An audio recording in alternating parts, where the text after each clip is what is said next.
Di, di ba po nasira po yung phone ko kagahapon? Oh, bakit? Anong nangyari? Bala ko po sana magpabili ng bago.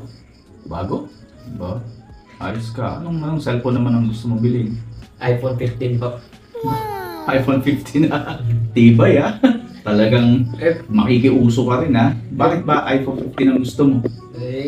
Maganda po yun eh. Meron naman po akong okay mag-alala, may ipon ako nung last year pa.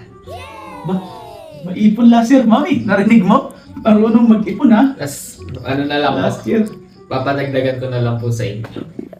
Yan ang sinasabi ko.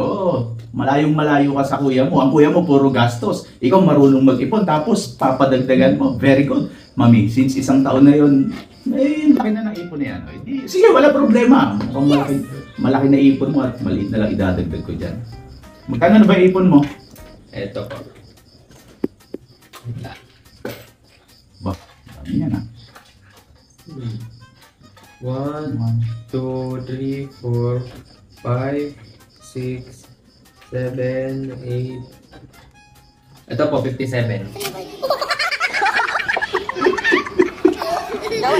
57 ang ipon. Mas matindi ka pala sa kuya mo. I mean, pwede mo balik mo na lang ito sa sinapupunan mo.